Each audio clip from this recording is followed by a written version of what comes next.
This song's about Radio Caroline, the pirate radio. Hit it.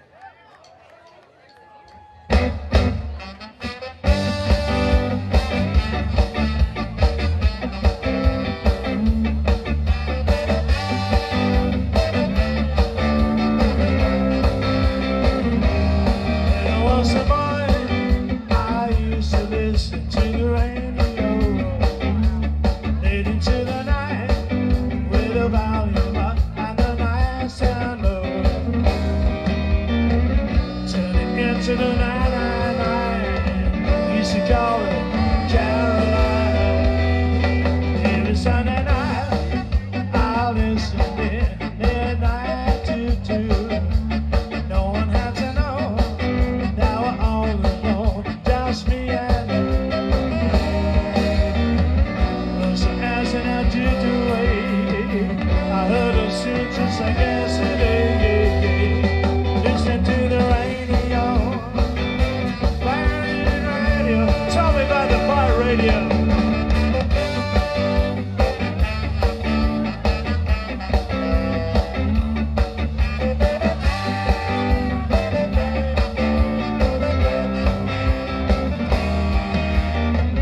It's the time about the BBC. Out in the channel, everyone was free. Listen to the radio, pirate radio. Now the sense again, there's no more shit, there's no more show. I saw him soon, like a young boy I was long ago. So as an attitude way, I heard the soon just like yesterday. Listen to the radio, pirate radio.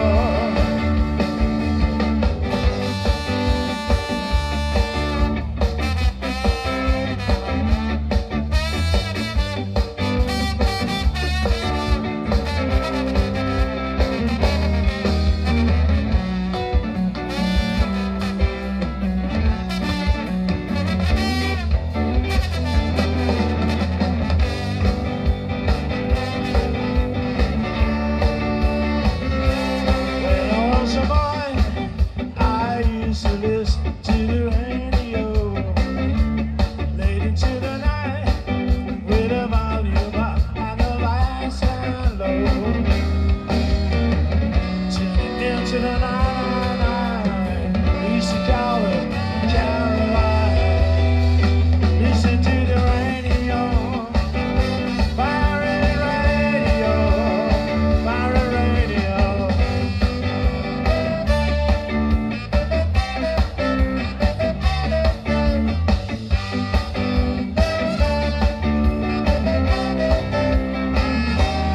It used to tell me about the BBC. Out in the channel, everyone was free. Listen to the radio, pirate radio. Listen to the radio, pirate radio. Listen to the radio, pirate radio.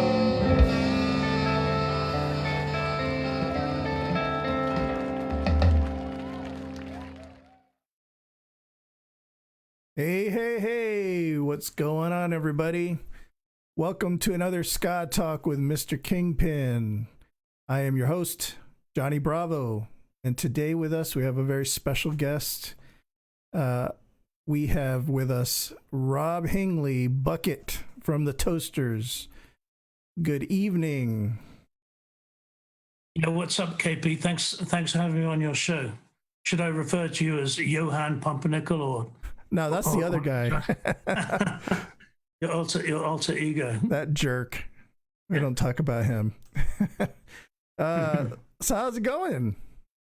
Yeah, it's going good. I'm holed up here in San Antonio, riding out the storm, literally. We have a thunderstorm cracking right now outside. Yeah, so But do I'm just- we. I'm just waiting to the point where we can get this Ska train back on the rails and go play some shows. Oh man, you and me both. I know it's been a very interesting year and change, to say the least. How have you been faring during all this? Well, it's kind of like a long today with like no tomorrow and no yesterday. It's just kind of waiting for nightfall to come. So I mean, it's been, I think the thing I've done most of the last 15 months is just canceling shows and rebooking them and canceling them again. And so what we've done really is, gone back to all the booking agents. I'll just rip the calendar up and we'll start again, hopefully in September with Supernova. That we'll play a couple of shows around that, and that'll hopefully be the springboard into getting back on the road touring. It's been very strange not playing shows. I can only imagine. It's, I know it's your bread and butter. Well, I mean, one of the things I realized, I mean, early on I was kind of bugging out a little bit, but I realized this. I just had to like take a step back and realize that I can't control this thing. So I've just got to take a deep breath and let the wave crash over me, and just stop feeling so useless about it, because I mean there's nothing you can do. Right. And just having going from playing over 200 shows a year to doing nothing, it's kind of, I've never been in that position. So there's a lot of cold turkey involved for me. And I can't remember when the last time was that I had this much time at home, Yeah. Maybe 25 years ago. They're like kicking you out of the house. No, I'm just kidding. Well, it's great. It's great to be home, but I mean, it's like, the problem my family is, it's like, I'm around the house twiddling my thumbs. So that's not always a great situation. But I mean, what I did really is just decided to just step back and take a sabbatical from the music business entirely, and just, reacquaint myself with these people in my family that, that I haven't spent very much time with them over the last 20 years. Wow. That's actually, when you put it that way, that's actually pretty amazing. And I know I've heard that in the news with different celebrities who have been able to like spend all that time with their family that they didn't even have the opportunity, even if they wanted to, because of the work you do, right? For example, this year was the first time in my son's life that I was here for his birthday. I've never been home when it was his birthday in the last 29 years. So there's a statistic for you. Whoa. And my daughter's the same. I mean, just being around for mundane things like, going out for a birthday dinner, it's like wow, that's just a whole part of my life that, I've missed over the last 20 years, because I've been out on the road being a scam maniac. And, all of a sudden so I've got to kind of reinvent that and rediscover that. But that part of it's been great. But, just watching the industry crash and burn is been a little brutal. And one of the things I'm concerned about is what's going to be left of the infrastructure of international touring mechanisms when we're ready to go back and do it again. Let's see. Oh, yeah. I mean, I have a lot of questions. Let me just take a sip of my Spanish imported wine. Yeah. Nice. Mm. I should have got my wine glass out. You should have done. Man, I got my Carlo and Rossi just sitting there.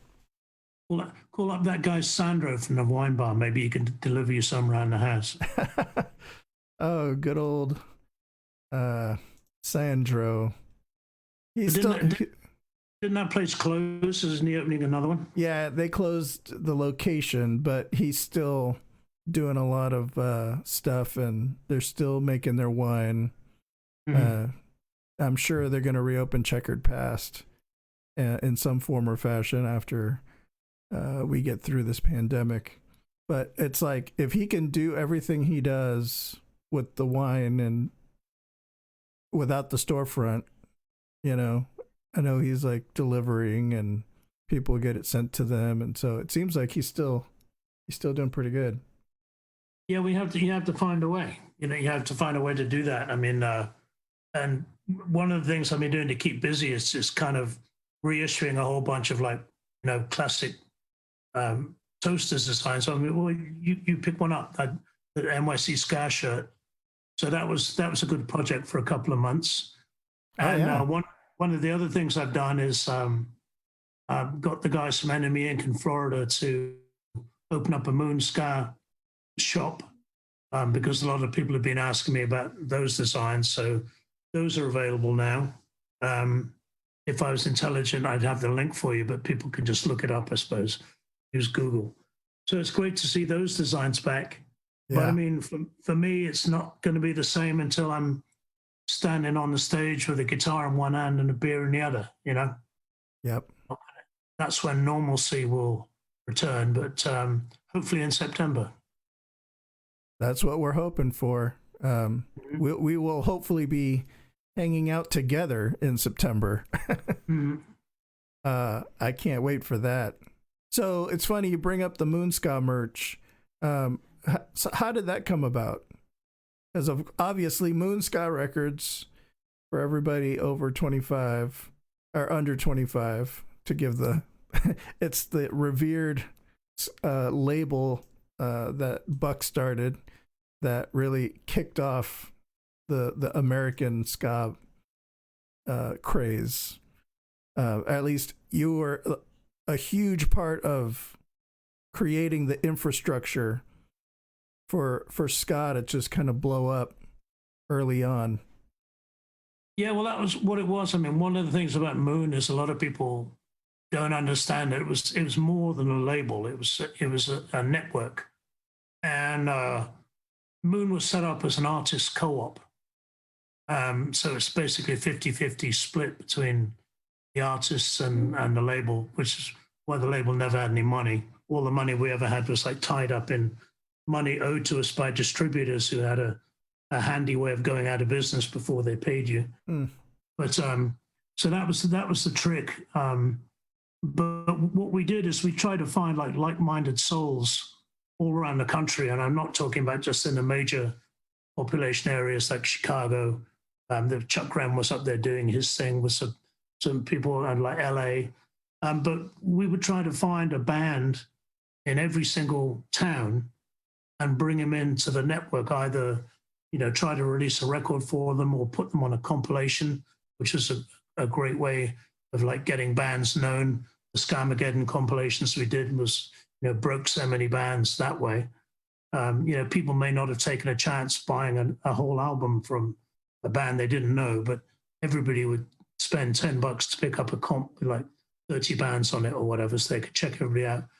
But then what would happen is we would help them network with the rest of the bands on the label, put shows in their towns, get them to come play in New York or other places, and just get things running on the ground like that. Find the local ska DJ who had a college radio station or any kind of like radio show, and bring them in and just make it all work together. And that built up into a pretty well-oiled machine through the 90s, and it was great to just see that train run down the track all by itself after a while. Yeah, it just kind of took on a life of its own after a while. Too bad we had to close it, but I mean, that's a whole separate chapter of the book. Right. Oh, a book, you say? I think we need a book. Yeah, there'll be a book at some point. I just want to take a second here to just acknowledge we got people in the comments saying good evening. We want to thank you guys for making your comments. If you have any questions for Bucket, let's get some questions in there. We got Brian Orozco. Good evening, Mr. Kingpin and Bucket. Steve Shannon. I think that my cap was seen at the lower right corner of that video that I showed, the one at Supernova.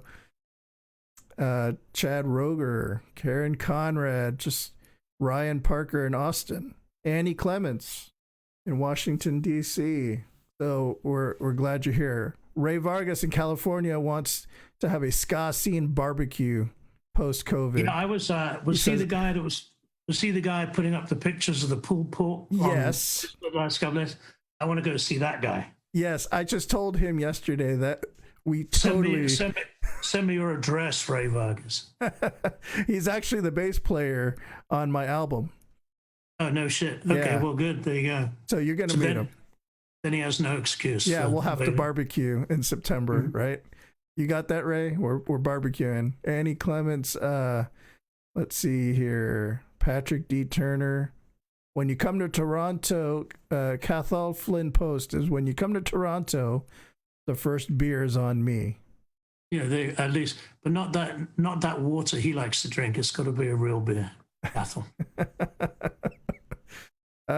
Thank you, Chad, for posting the link to the shopenemy.com. So if you guys are interested in the Moon Ska designs, you did like a first run of shirts, and I got in on that one before you opened the shop. It was the New York Ska shirt. I should have why didn't I wear that for this? Well, there you go. You should shamelessly promote. Yeah, what happened? I mean, I was thinking about that, and I thought, what's a good thing for me to do as a project for like January and February? So we did that shirt, and I basically packed up 500 of them and pushed them out to the local post office. So I'm on first name terms with all the guys at the post office now. So I was going in there every day and like clogging up the line with big bags of shirts. I'm sure I was really unpopular with the people waiting online behind me. But I thought at that point, I mean, I'll talk to Brad and the guys down at Enemy Inc. in Florida who make all the toaster swag, and see if they'd be interested in just posting a Moon Store online shop for some Moon Records stuff, because a lot of people have been asking me about it. So I'm glad that happened, and people have been able to get their hoodies and T-shirts and all that kind of stuff. I think they're going to do some like pint glasses and coffee mugs and all that nonsense coming up. So we'll see. Wow. Well, that was very smart and very cool for you to provide that, make that available. Like we were talking. Part of it is like a public service thing. But another part is I get so fed up watching all these idiots all over the place bootlegging the stuff. So it's like, come on, man, at least let's have some kind of semi-official version of it that people can pick up, as opposed to some knob in England making them. And when I talked to the guy, I said, dude, you can't make those shirts. And he goes, well, it's like the rights issue is like, nobody has the rights. I said, well, one thing you do know, bro, is it doesn't belong to you. So no matter what fatuous argument you want to make, you're ripping off somebody else's design. So yeah, but I mean, it's like, but all that is enabled by Facebook anyway. I mean, I think like I see 20 times a day, like people trying to sell toaster stuff. So I thought, well, I may as well just, if you can't beat them, join them. So now we have the Moon Ska shop up. That's good.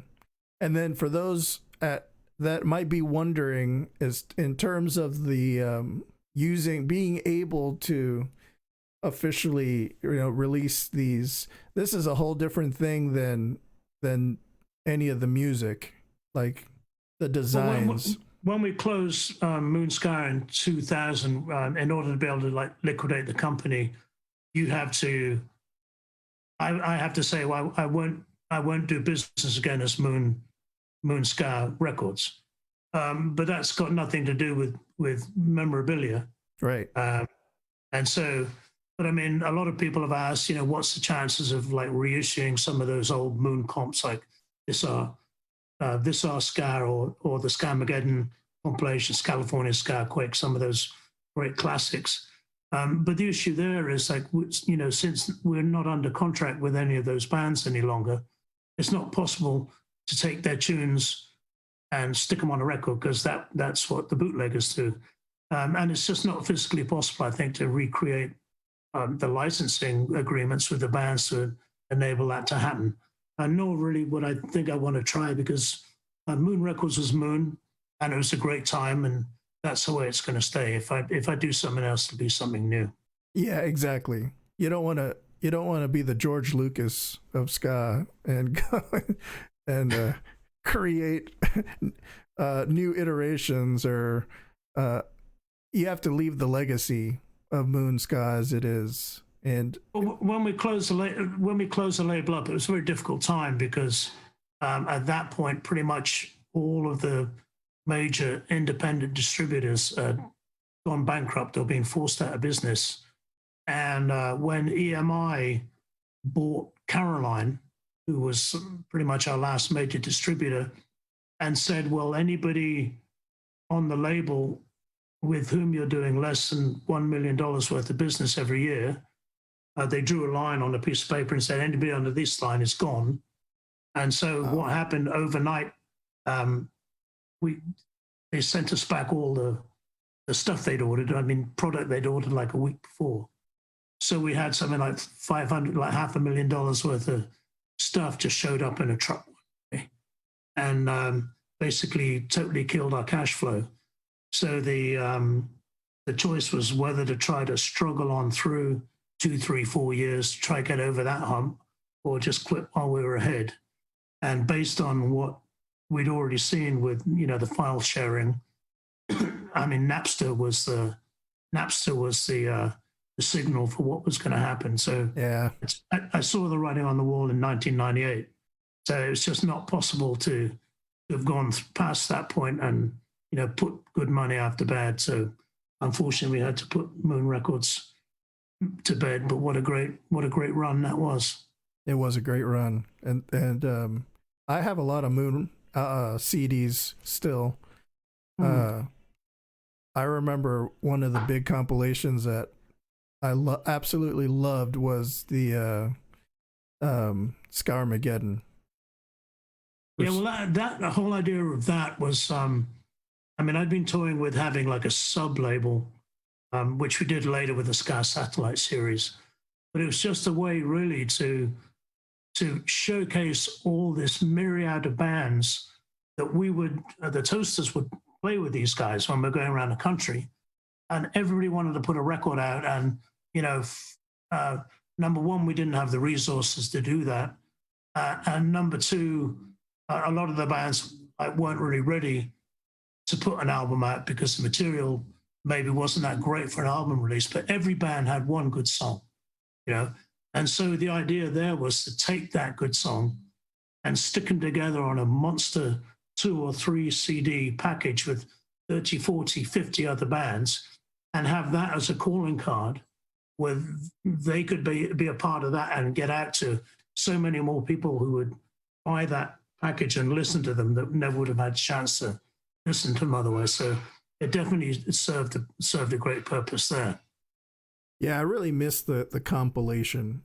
I know it's starting to come back. I've seen that there's more compilations are starting to pop up now. Bad Time Records, Jump Up does compilations. Well, it was a format that in the 90s it really got over abused, and it was like some of the compilations are coming out. It was like really like facepalm stuff, but it did serve a purpose. I mean, if you look at that first California Skyquake compilation, I mean, that was the first recording of that first appearance of No Doubt right there. I mean, I couch this in comic book terms. So that's basically, like Spider-Man in Amazing Mystery 15, when the first appearance of him, or first appearance of Silver Surfer in Thor 242 or whatever that number was. So to have basically No Doubt first single on that compilation gives you an idea of how massive that was. And then we did the second, the California Skyquake, sorry, that was their second single. Yeah, because the first one was on Scarface, right? On Scarface, yeah, exactly. Yeah. Where one side of the album was East Coast bands, and the second side was West Coast bands. And what a great compilation that was. I just got my hands on the vinyl for that. Somebody was selling it online, and I scooped it up. So I was happy to finally have that in my collection. I just got that a couple months ago. I think that came out in 80. I I want to say 88. And that, I think that was probably the last record we did that was the old format of cassette and vinyl. And then by 88, we were started to put stuff out on CD, and the first two CD releases were Let's Go Bowling was the first, and Scofflaw's self-titled was the second CD. So what two great records to start off the Moon CD collection, and those two bands. Yep, that was Skaquake was the first CD that I was introduced to ska.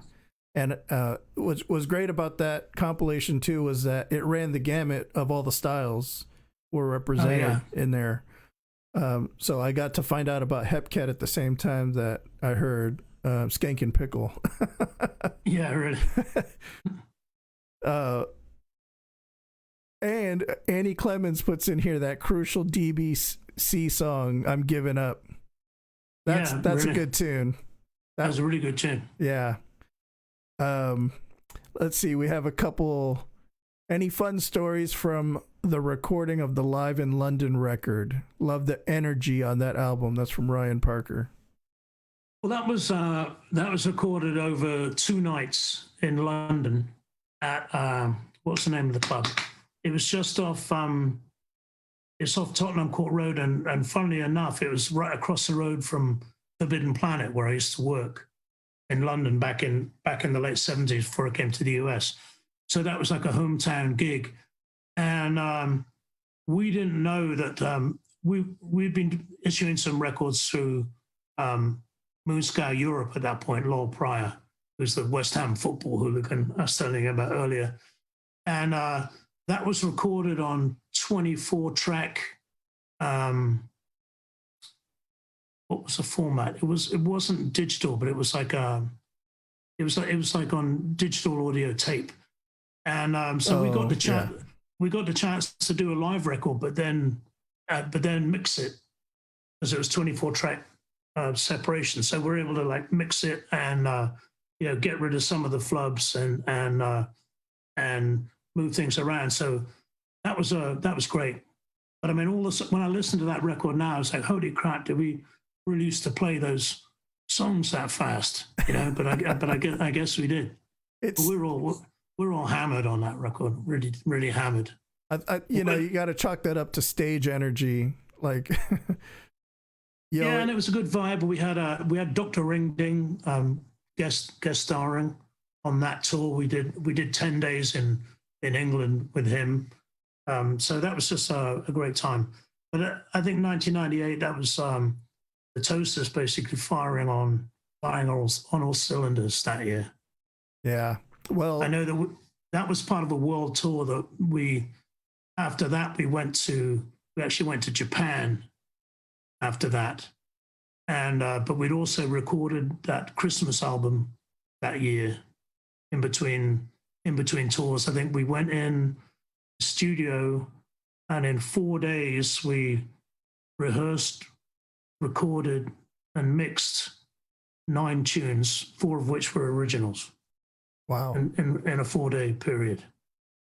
And then we got Sledge to do his Louis Armstrong impersonation. Daniel Vogel saying that he wore out 4 copies of the Live in London in his car. Favorite record of all time. Yeah, I mean that's one that I really, I really want to do that on vinyl because I got extra tracks that weren't actually on the CD. This makes a bunch of extra tracks because we played pretty much 2 different sets on both nights. So there's a double album's worth of material sitting on, but I can't get Chuck Wren to admit to the fact that live albums do sell, but I know they do because when we did that CBGB's release in 2013, when did that come out? 2015, maybe 2016, and that had been a tape that had been sitting in a box. Well, let me wind that back. Whenever you played at CB's, it was the best sound system in New York, and the engineer used to secretly record all the shows on digital audio tape and keep them in a big cardboard box under the desk. So he had, when Hingley died and his family sold the estate to whomever was bought it, there was this box literally full of hundreds and hundreds of live recordings of loads of famous bands that suddenly came into this guy's possession. So I got a letter from this guy Ed Seaman from MVD Distribution, who bought a bunch of them and said, "Can we put this record out?" I said, "What record are you talking about?" So he sent it to me, and that was the first time I'd heard it. So I said, "Yeah, sure, why not?" And that's the story of that. But that, I think they made 5,000 copies, and it was sold out in 3 months. Wow. And I mean, that kind of like reminded me of a conversation we had when you were here in Dallas. I had the privilege many years ago of having Buck help me with a Rude King album, and you did some producing on it, and so we spent a week hunkered down at my house. Do you remember this? Having dinner with you with the wife and kids, that was the best part about it, you know. Yeah, this guy is awesome at Wii Sports. Let me tell you, we did some Wii bowling one night. But you were saying we were kind of just like talking about your different albums that came out and how stylistically some of them are very different from other albums. Like, were you just trying to like come up with new sounds on different albums, or was it very organic? Or well, for some records it was on purpose, like the This Gun for Hire record. That was on purpose because we wanted to do something like completely different. And just at the time period of that, it was basically after the Unity 2 had left the band, and we were under pressure from our record label at that time, which was IRD, which was Relativity, which was basically soon to become Sony. And so we put out a record which was more ska music in a like a pop style, and there were a lot of like African influenced tunes that I'd written back in the day that we wrote. So that was the deliberate attempt to do something outside the ordinary. But then we did the New York Fever album with Joe Jackson, and that was all him. He just turned that into something else entirely. And then when I was working with Cooley on Dub 56, we decided to do a more like jazz and reggae record, and to take advantage of, you know, the horn guys we had like Sledge and Rocksteady Freddie and Rick Faulkner. So that was the decision, was to make that more of a jazz and reggae record. So yes and no. Some records, that's the plan, and some records, that's not the plan. But they do sound different, don't they? They do. This Gun's for Hire, I believe that was my introduction to you guys in terms of a full record. And East Side Beat, oh man, just that song will pump me up every time. I'll use it on a road trip just to keep me awake. I'll play it on repeat. Well, that cut on that record was actually part of the sessions for the New York Ska Live. Have you ever heard of that? Yeah.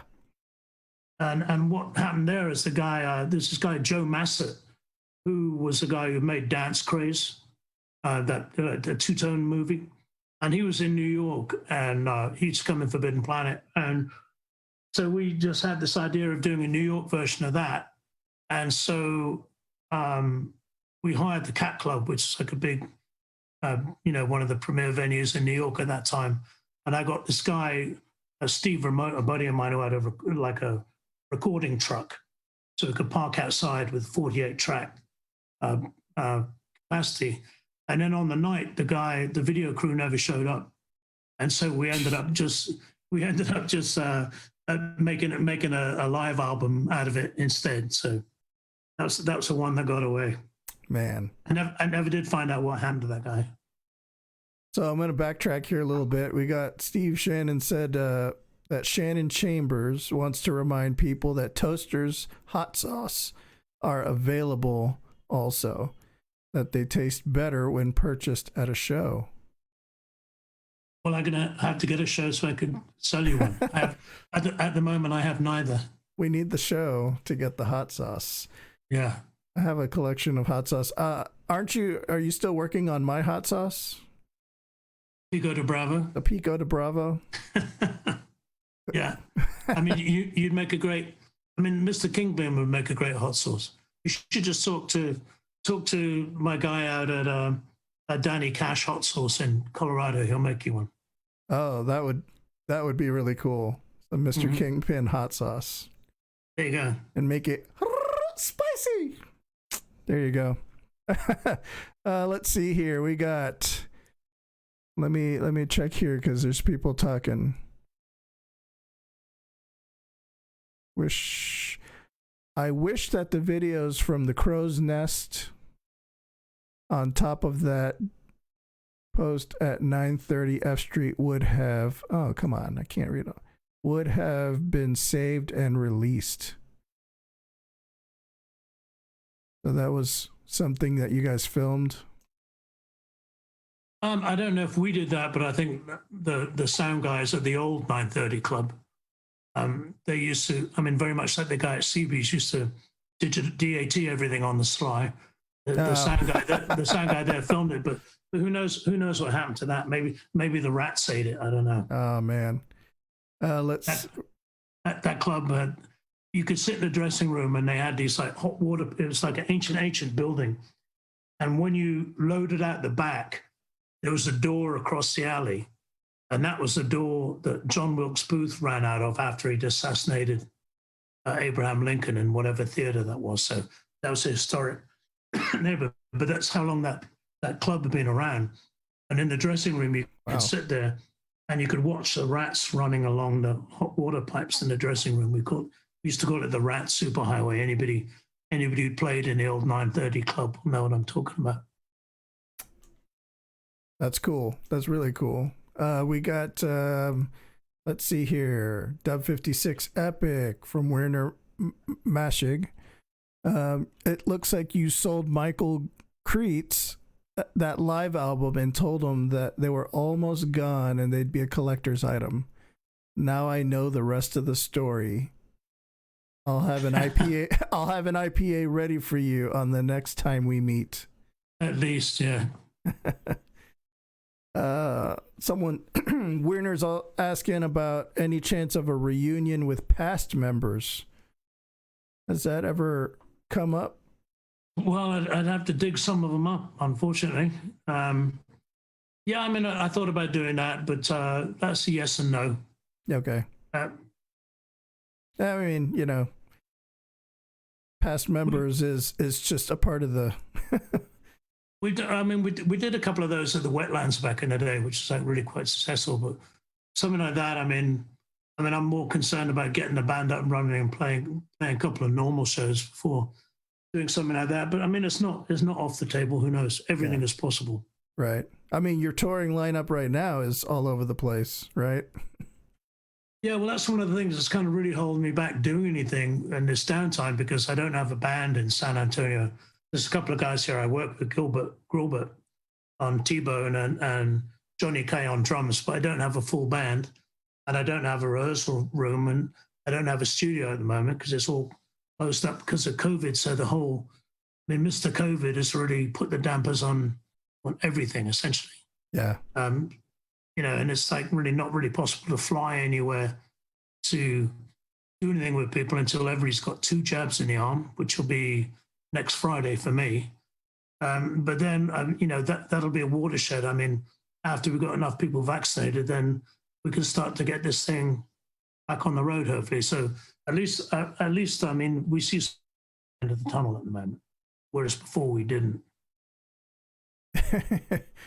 Ethel Flynn posts, any new material from the past 13 months besides a smoker that looks like a six-shooter? Did you like that? Yeah, that's pretty nutty. I was telling people that I go out. There's this place called Helotes, which is on the other side of San Antonio, and it's a lot of like, you know, Mexican heritage families over there. And I was telling people I go over there to buy pots, and they're like, "But we didn't know you smoke weed." I said, "No, it's not that pot. It's like, you know, artisanal terracotta pots and flower pots, stuff like that." And the guy who brings the stuff up from Mexico had those smokers there. He had about 2 or 3 of them. So I might have to go back and buy one with all the positive feedback.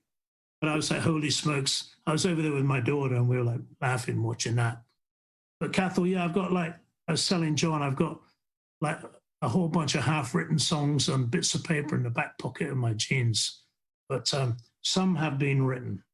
There you go, guys. I can promise you that. So the wheels are turning.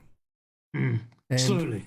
And I try to bug him every chance I get on this fact, because we all would absolutely love new toasters. I think it would be massive. Give me a thumbs up in the chat if you agree with me that we want a new Toasters album. Yeah, but the other thing is, I mean, I'm really kind of against all those like GoFundMe things. I'm not like a big fan of that. So you know, it's a question of I have to buy a van as well. I have to get rid of the old white whale. Oh, It's just sitting, yeah, unfortunately. So all the money I've got at the moment, I'm going to have to buy a truck and play some gigs, and then maybe next year I'll have some money to do some recording. At least probably make another 7-inch to start with. there you go. Start with some vinyl. Awesome. Let's see. Hello from New York. One of my favorite shows was the Wetlands, New York, circa 1998.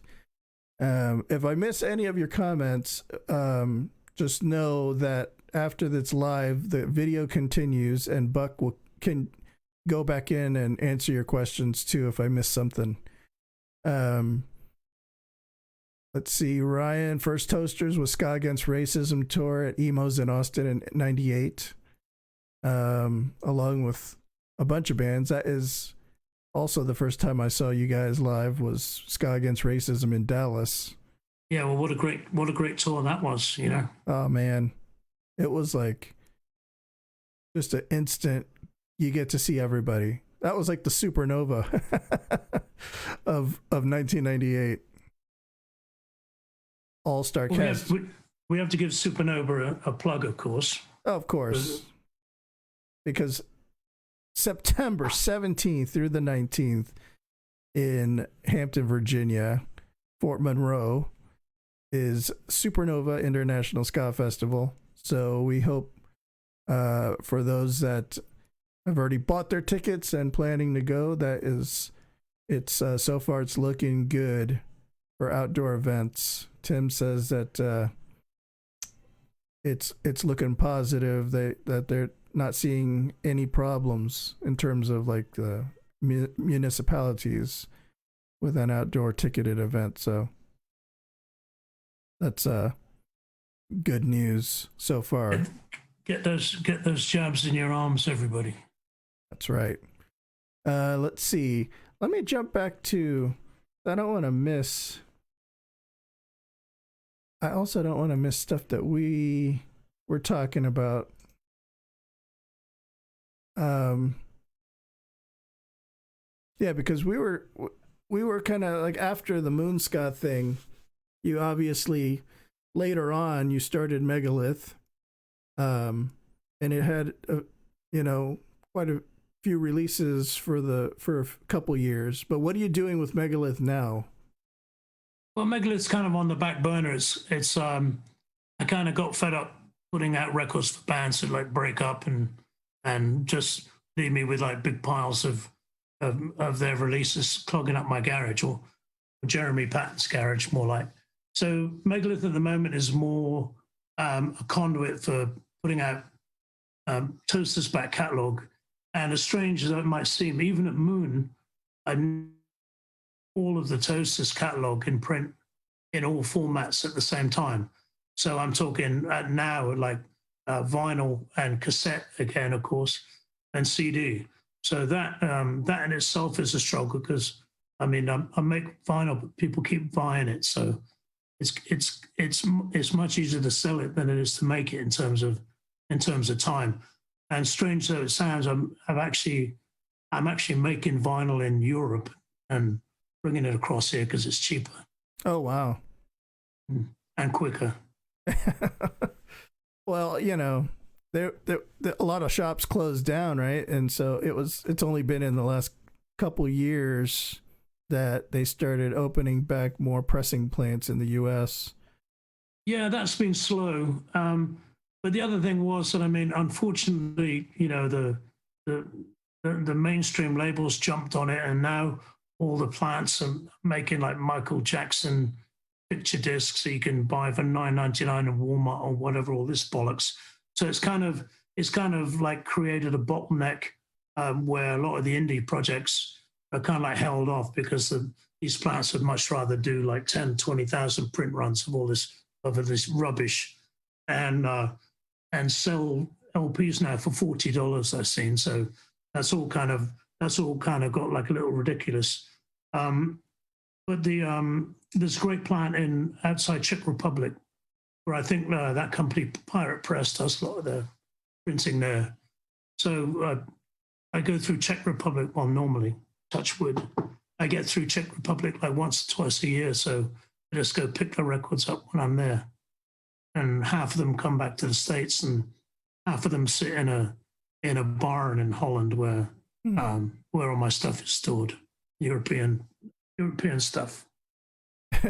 You know, I laughed at this when you told me the other thing that you store one of these in like different countries around the world. You know what I'm talking about? My guitars. You got this probably an insane guitar collection, and they've never been together, right? Because they're all sitting in different. Yeah, they're spread around. I mean, normally what happens, I mean, some of these guitars have been sitting in people's houses so long that I just said, well, look, that's your guitar now. You can have it. But the deal is like whenever I'm in Spain or whenever I'm in England or whatever, in Slovenia, you have to let me borrow it. And so basically I've passed over the ownership of the guitar, but not the propriety right to use it when I'm there. So, and that way, you know, people take better care of it. So yeah, I got like guitars all over the world. After a while, you get fed up taking these things on the plane and just getting them smashed or lost, or you know, having the cases beat up. And now with, you know, taking an extra bag on the plane, it's $100. I say by the time I fly 4 times, I could just buy a whole new one. So that's what I do. So I have guitars like littered all over the planet at the moment. Yeah, I know. I was just thinking about that the other day. I was like, man, I've got this brand new Reverend guitar, and I'm like afraid to take it with me to Supernova because I don't want anything to happen to it, but I want to play it. That's why I got it. So I might have to. Well, you need to make sure, which one is it? Like the East Sider? Is that what that is? No, it's the I forgot the name of this one. It's not coming to me right now. Well, that one, you should, if you talk to Ken Haas at Reverend, who's a great guy, by the way,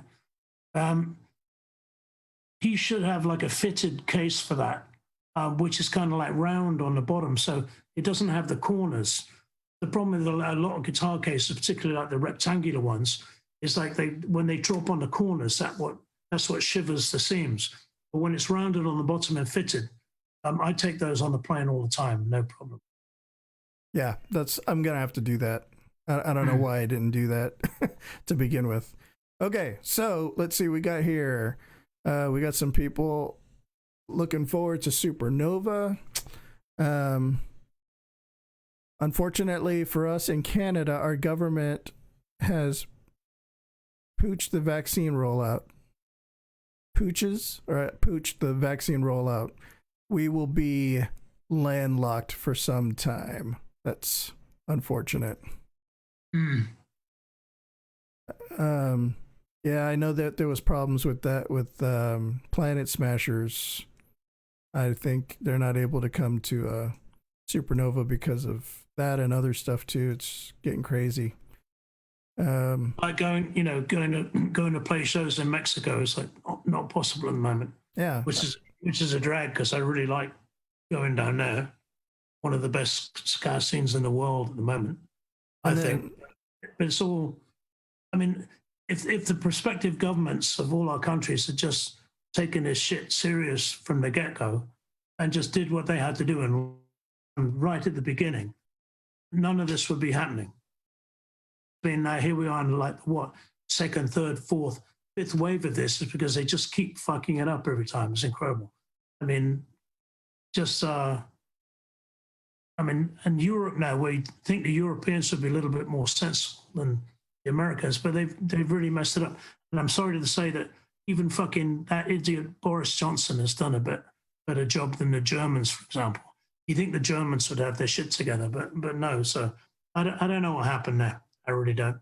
I think a lack of public will, and just the fact that people were so desperate to keep making the money that they put the economy over the public health issue, and that what a huge cock up that's been. Massive mistake.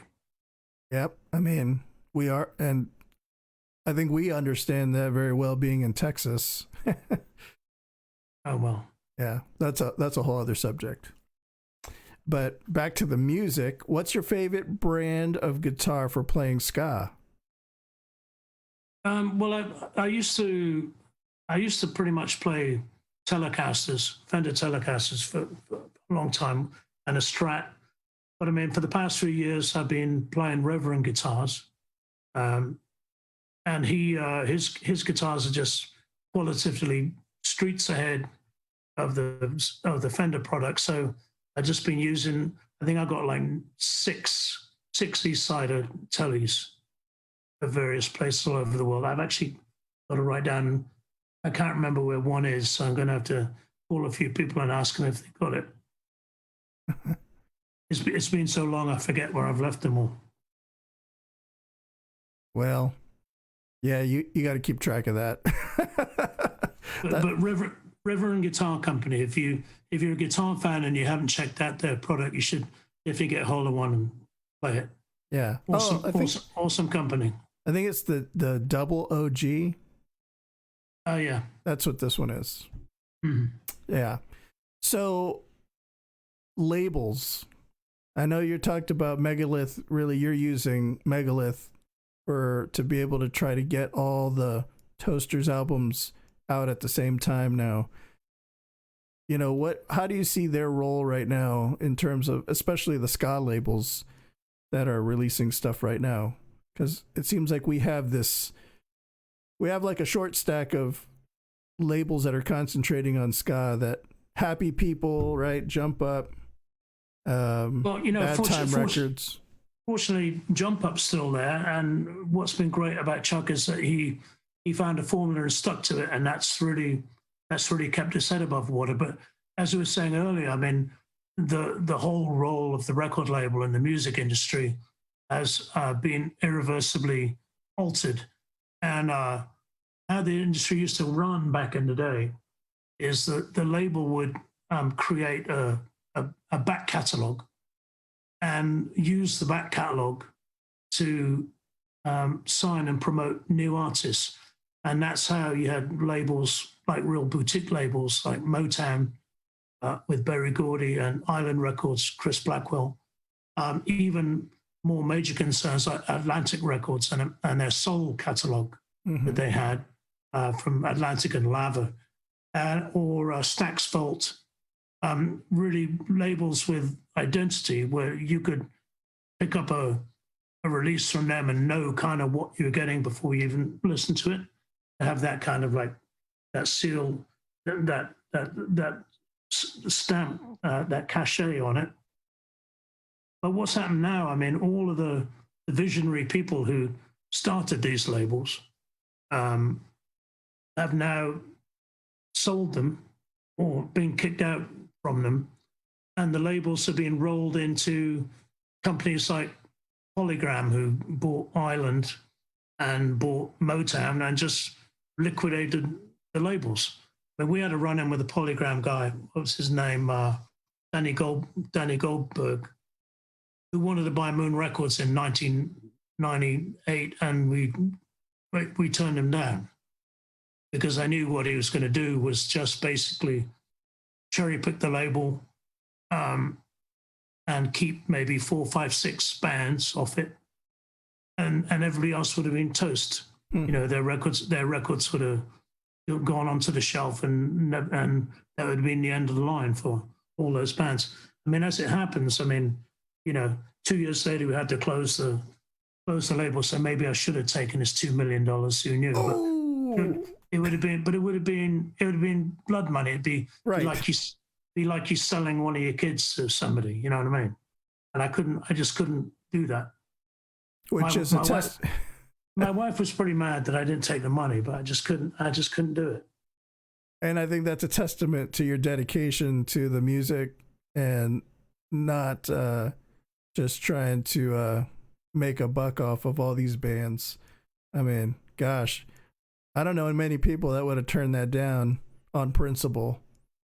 So good. Well, good. it was like, I mean, I remember sitting in a meeting with a guy, and it's a bunch of like satin bomber jackets and $2,000 a week cocaine habits sitting on the other side of the table.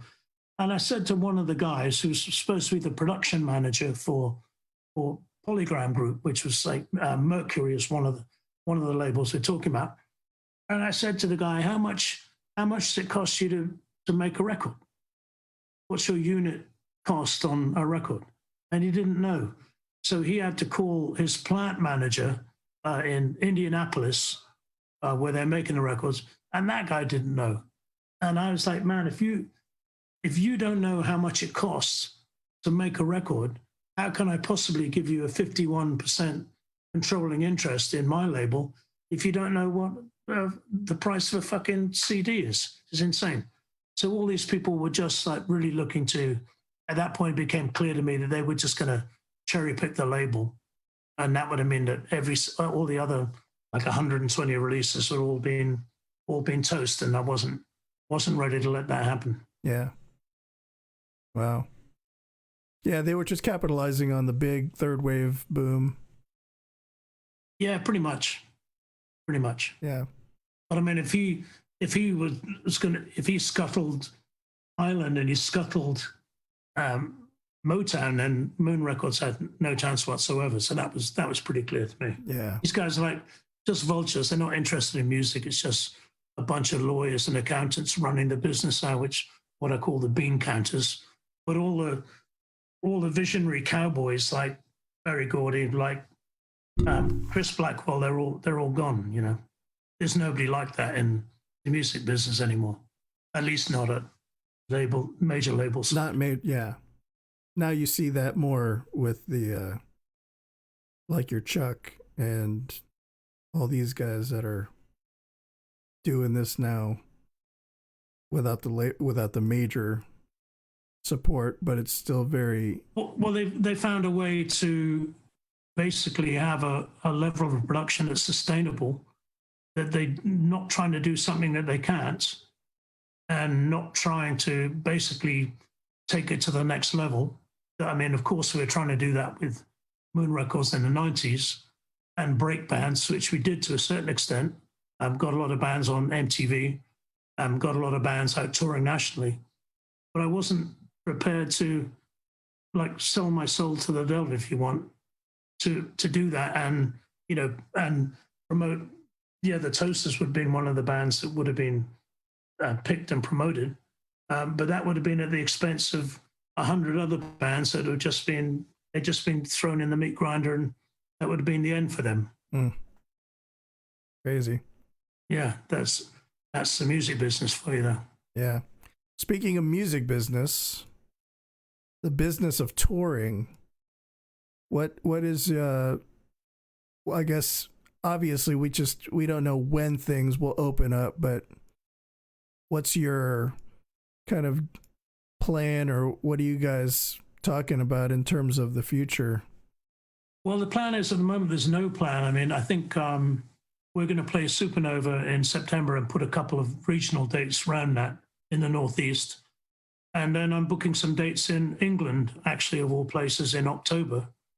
And then we'll see how it goes. But one of the things I'm worried about is that the infrastructure and the touring mechanisms are not going to be as they were when we left them. And what I mean by that is a lot of the mom and pop clubs, a lot of the independent promoters and independent club owners are not going to be there anymore. Yeah. Even some of the bigger venues, like famous venues like Cabaret Metro in Chicago, the clubs of this stature have closed. So I think there's going to be a lot of people crowding onto a super diminished number of available stages. So I think it's going to be, number one, quite cutthroat. Number two, you're going to have a lot more days off than you really want to have. And in terms of the guarantees and fees up front that promoters are wanting to pay, a lot of people are going to have a big surprise coming, because those are not going to be there. So it's going to be a lot more door deals.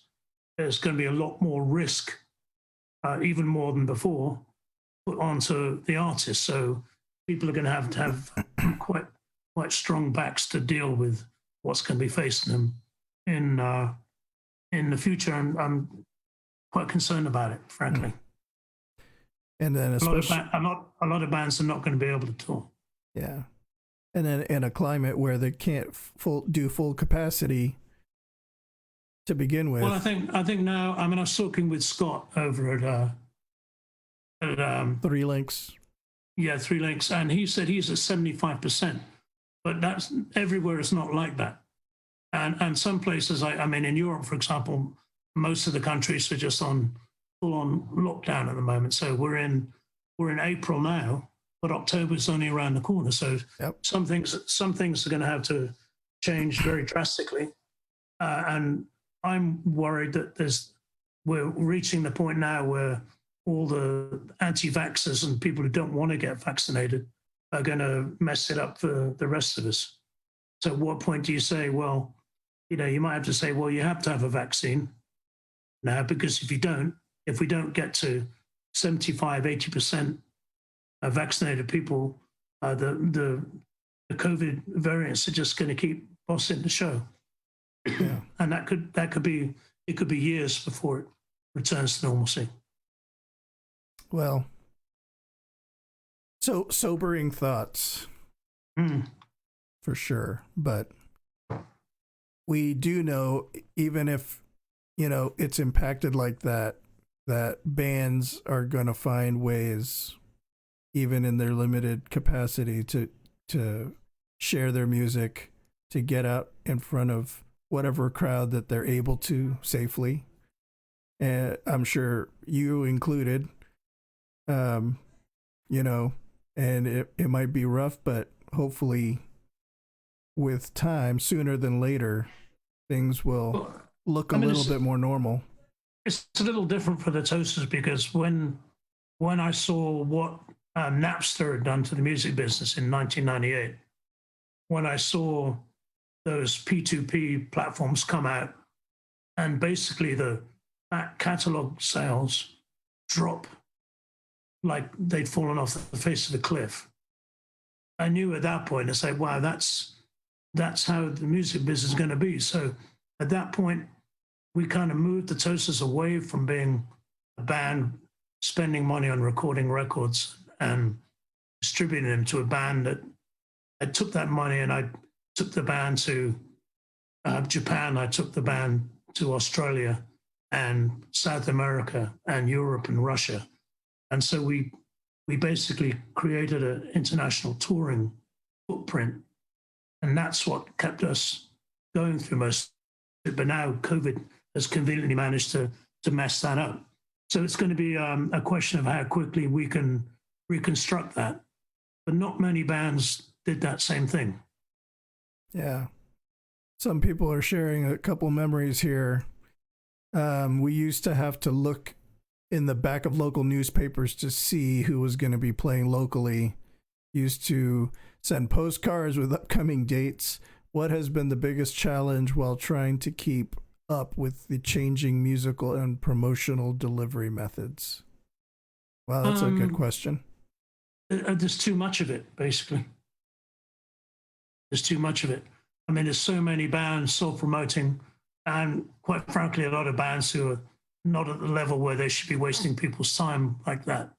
But the internet is kind of like when the Colt 45 was, or the repeating rifle was introduced to America, and the Comanches weren't the boss anymore. You know, when the guys could shoot faster than Comanches could fire arrows, then the whole thing changed. So the technology of the internet has enabled every band to be on the same level in terms of getting out to people. Yep. But the problem is that the risk there is that you can get lost in the twittering of the sparrows, they call it. That's what the Chinese call it when you shuffle the mahjong tiles, and there's that racket of the. So it's kind of like a lot of it's a twittering of the sparrows. So you have to kind of make yourself heard. But I think a lot of people have digital burnout, and it's like too much exposure to everything. So I mean, doing things the analog way, it'd be great to send people a postcard with your tour dates, wouldn't it? Man, that would be refreshing and wholesome. Tazy Phillips is bringing up the fact that what about like a live venue along with live streaming hybrid model? Would that help with revenue? Yeah, kind of. I mean, there's a lot of people who are doing that, but it's not, for me, I don't really want to do that, because for me, like, playing is the live idiom. I want to be on the stage with a club full of sweaty people drinking a beer. That's what I want to do. That's what ska music and rock and roll is to me. So the whole thing about, you know, doing this live screaming on the stream, it's like some Bertolt Brecht alienation play, like the Caucasian Kreidekreis, however that, the Caucasian chalk circle, you know that? You familiar with that? No. Anyway, he's the guy, he's a German playwright who's basically the king of alienation, where you're watching something on the screen, you're not actually part of it. Mm-hmm. So it's like I want to not be in a fishbowl with people watching. I want people to come to the show. So I'm holding out for that, dude. Other people can do all the live streaming, but I'm going to hold out for the real McCoy. What about a hybrid? What about both? So what if you're playing to the crowd, and then I've done some of that back in the day. I mean, we did some things with Live Nation where we played the show and it was live streamed, and people could even pick up a burnt CD of that live show as they walked out the door. All those kind of things. But for me, it takes away from the performance. People want to come and jump up and down. That's what ska music is like being in a club with a bunch of sweaty people. Because I said, you know, when you make a ska record, it can sound nice and it can sound pretty, but there's no way of recording sweat. There's no way of recording emotion. There's no way of recording energy. These are all things which are intrinsic parts of ska music live that you need to have, the energy that you give to the crowd and get back. That's what sets ska music apart from a lot of other different types. Maybe not hardcore so much, but you know what I'm talking about. So I want to have that back, and I'm not gonna settle for anything less. I hear you, and I understand your opinion on that for sure. I think though, so you know, obviously there's some bands that due to their circumstances, it worked out during this pandemic that they were able to do live streams. And I think that's pretty cool. I mean, and I think the whole thing, I mean, I watched a few where people are doing like the Zoom shows. That's pretty cool. And it's great that technology is there. So I've actually watched a lot of those, and those are fun, but that's just not me. I don't want to do that. Yeah. And I'm going to play both sides here, because I agree with what you're saying when we're like when the majority of people are able to get out and go to a show, and maybe then is it really worth doing the streaming hybrid? But I have to say, a couple of these live stream shows in a time where we can't go anywhere, like that was like such a breath of fresh air to see. Even though we didn't get to be there, it gave us that. Oh, and the other thing I'd say about that is I watched a couple which were bands from South America, for example. And that was great because these are bands that normally you'd never get a chance to check these people out. So in that sense, it's been great that there's been exposure for artists like that people couldn't see. I think that part of it is great. Just I don't myself, but I think it's great to have seen these guys from Peru, for example. Yes. And guys from Chile doing these, and it's awesome. Or the Mexican Ska festivals they're doing online. It's awesome to have that. Yeah, there's been a couple bands from South America that I think got a lot of American awareness because of some of these virtual festivals and live streams and people sharing them. I'm trying to think of the one from Peru. I'm looking up. It's La Vieja Esquina. Yes. Mm. I think they reached a lot of people here in America throughout all this. And great band, but the only way to have seen them would have been to go down there, right, and play with them. I haven't been to Peru yet, but I mean, they got some great bands in Colombia, great bands in Chile, great bands in Argentina, and I'm not talking Fabulosos Cadillacs or whatever. Great local bands, right? And this is a great way to hear them. So yeah, there's an upside to it. But I like it when other people do it. I just don't want to do it myself. Does that make sense? Oh, that makes sense. I get it. And your band, like you said, the Toasters is like a quintessential live band. I mean, that's what everybody knows is the live experience. I want to be on a live stage with a guitar in one hand and a couple of beers in the other, and and that's what I want to get back to, because that's what I like about doing this. Everybody's singing the words back to you. It's an amazing feeling. Well, I want to thank you. Ask me in October how it went. Okay, I will. I want to thank you so much for joining me tonight. I think everybody really enjoyed it. They got to hear some stories they hadn't heard before. And so if you guys continue to share this live stream and like the page, we also have Bucket's information here, Facebook at the Toasters NYC Ska. Now, just obviously everybody thinks that they are fans of your Facebook page, but sadly, your Facebook got hacked. Yeah. And you had to start all over. Yeah, my personal page got hacked. I mean, I don't know what the guy was doing. And then, but I wasn't, because the Toasters page was run through that. I lost the whole thing. So we lost like 180,000 followers overnight. I had to build it up from scratch. That's a little bit of a kicker. Yeah. So everybody, like at the Toasters NYC Ska is the new Facebook page, and share it with everybody to get these numbers back up. And we have their Instagram, and you can also catch everything on the toasters.band. So I don't know if you want to stick around with me real quick, but I'm just gonna rattle off some news, because I totally forgot to bring up some things here. These are just some ska happenings that have popped up this week. I may not have all of them, but if you guys ever have some news that you want me to share, I created a Ska Talk with Mr. Kingpin group that you can get on. It's a Facebook group, and just post in there anything that you think should be shared for the week.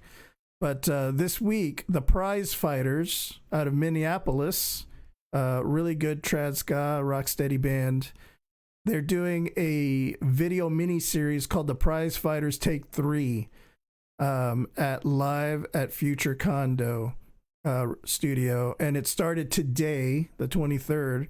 So for the next like 3 weeks on their YouTube page and on Facebook, you can see these recordings that they've done.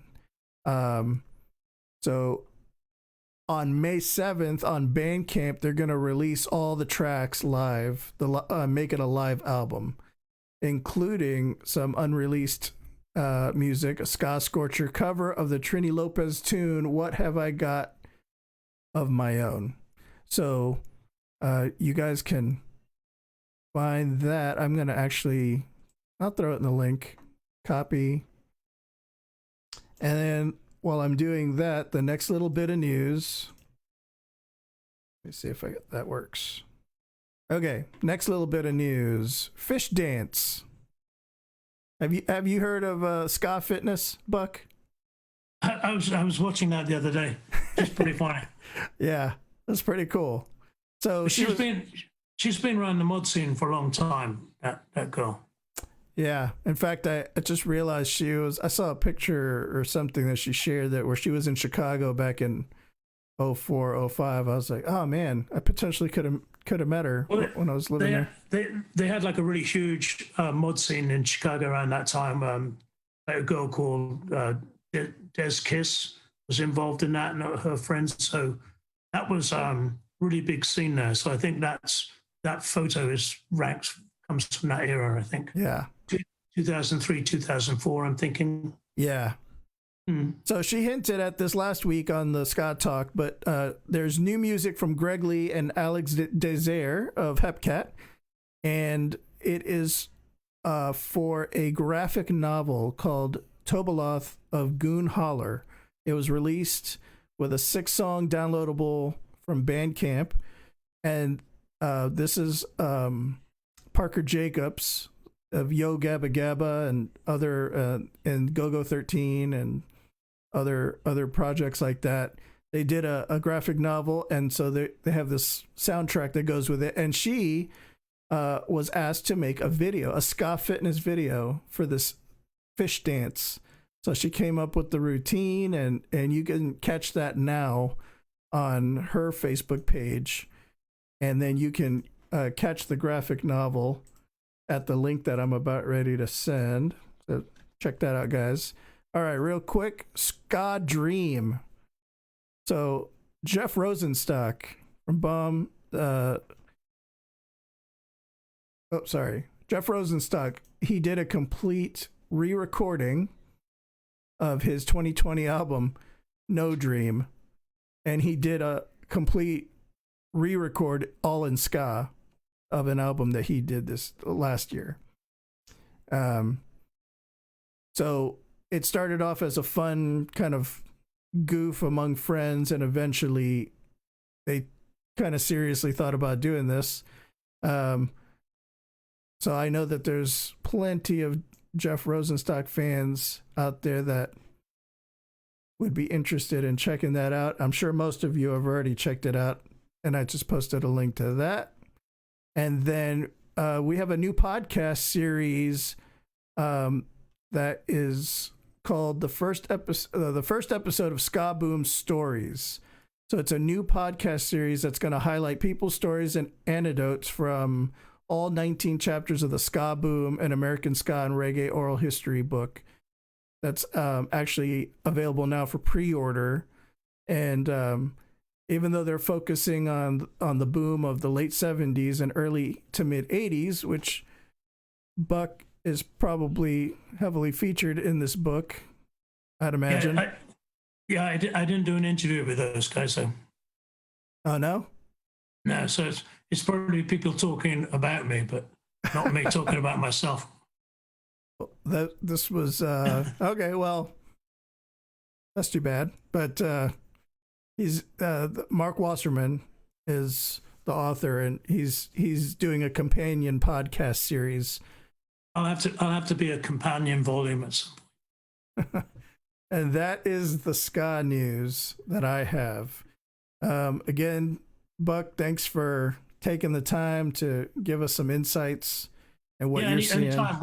We'll do it again in future. Let's talk again in October after I've done a few shows, and I'll tell you what the weather looks like out there. But better go eat what's there for my dinner now. All right. My son left me any. All right. Thank you, guys. Come back next week. We got Jeremy Pena from the band Dulu's next week. And thank you for checking out Ska Talk with Mr. Kingpin.